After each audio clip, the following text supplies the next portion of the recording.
Hey everybody, I am so excited to be back for another Pinkfresh Friday.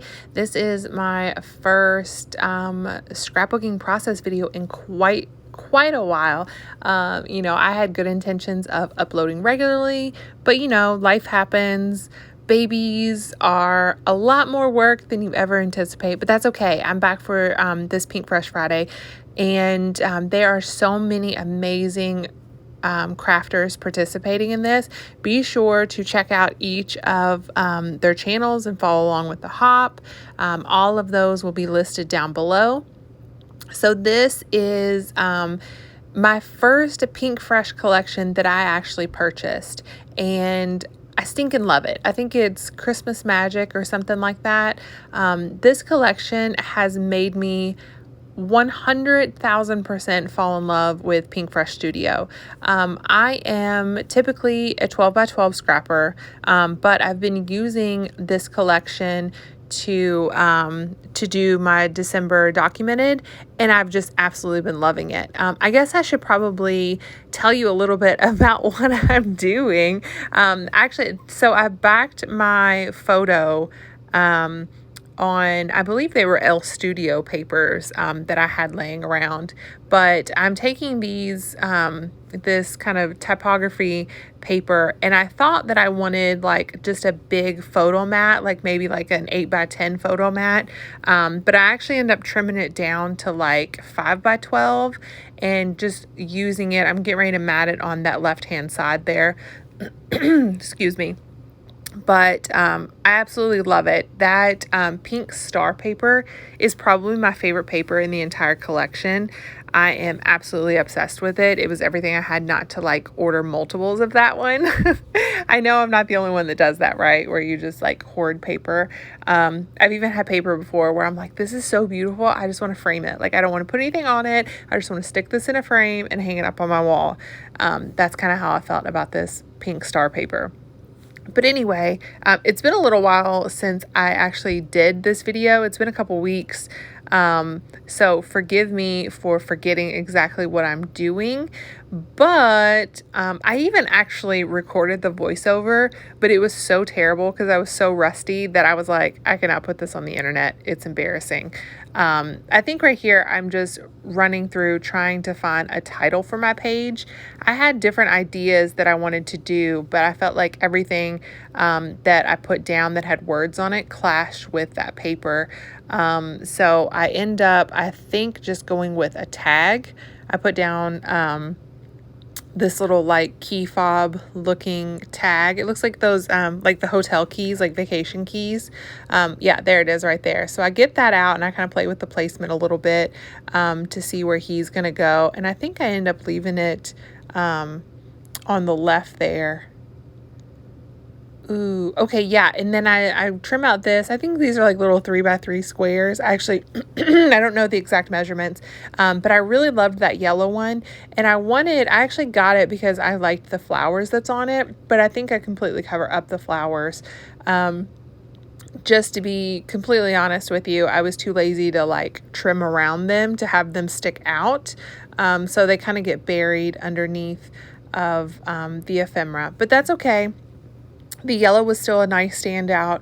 And I love that this collection uses what feels like a rainbow of colors, but it still feels very Christmassy. I love how you can do that. Like, it doesn't matter, like, Pastel-Halloween. It's obviously not traditional Halloween colors, but it looks very, very much like Halloween. And that's how I felt like about this collection. It had all of my favorite colors in it, but it was so, so Christmassy. So now I'm just going to start sorting through some more ephemera. This collection came with so much. It came with, I think, like word phrase ephemera, then it came with tag ephemera, and then it came with just like your regular traditional ephemera. And I kind of struggle. It's like the opposite of what I've been doing with my December documented. I love how small the ephemera is. Because it's great for pocket scrapping. However, it's a little bit more difficult when you're working on a 12 by 12 layout. And it's funny because I actually think that the ephemera is probably like normal average size, But because I work with so much crepe paper and Maggie Holmes, I'm used to that ginormous ephemera that, in all honesty, is actually, it feels too big to use. But I think I've grown accustomed to that. And so it's going to take some adjusting to get back to working with this normal size ephemera on a 12 by 12 layout. But yeah, so here you can see I pulled out these floral pieces. I stuck those the stockings up at the top, but those will not stay there. Those will move here in just a moment. I'm going with a floral moment on that left-hand side and kind of messing with how I want all of that laid out there. And then I realized that I want that second cluster up in the top, up in the right-hand side. But I wanted some words, and they did not look good over those stockings. So you're going to see me take those down. Excuse me again. And I am getting ready to... There we go. I'm trying to figure out what I want up in that top right-hand corner. And I think I initially put down a label, but I do not believe that that stays there, just because it wasn't big enough for what I wanted. And you can see I'm just trying out these pieces, seeing what looks best. I know for sure that I want to add some puffies up there. And then I'm back to these tags, and I want to bring in some of the yellow from that bottom left-hand side. I want to bring that up into the top right. So that is why I go with the tag that's there. And I think it says something like honestly, I have no idea. The best time of the year or something like that. I wanted something Christmassy because obviously we're in front of a Christmas tree. But this is actually taken on Thanksgiving. My family, I know it's been like a tradition lately to like start decorating like earlier and earlier and earlier for Christmas. But my family typically decorates for Christmas on Thanksgiving. That's just when everybody's there and everybody can chip in and decorate the tree and all that kind of stuff. So I know we're not technically, we are officially past Christmas, but I'd love to know, like, when do you and your family traditionally decorate for Christmas? Or if you don't celebrate Christmas, whatever your holiday is, Kwanzaa, Hanukkah, when do you break out those decorations? Are you a November 1st type of person? Are you an October 1st type of person? You know, what is it that you typically do? It's always fun to hear other families' traditions around their holidays that they celebrate. So I'd love to hear, you know, some of your family traditions down below. So up here, I'm back. I've got these little floral pieces. I think they look like floral picks, like little, you know, that you would actually put in a tree. So I've got like a bunch of those on the left, and then you see that up there in the middle on the right. And then I decide to take that puffy one and add it to the top right. So I landed on that white and teal little label piece as opposed to the one that I had previously. And you can see there, I accidentally dropped a doily on my page, and then I was like, wait a minute, I like that. So then that ends up being my bottom layer piece, and it was totally by accident.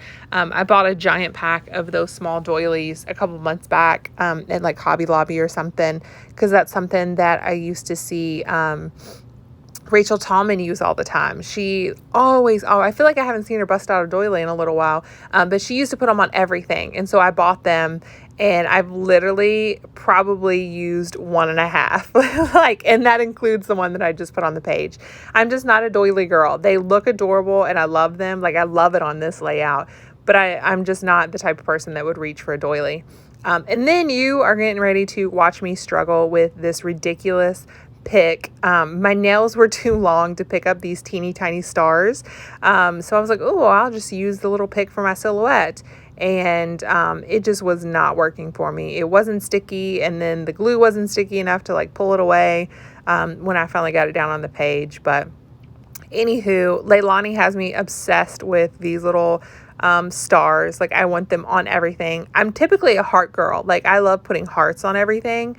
But this paper, this collection just obviously lends itself so well to stars that I've really been enjoying that.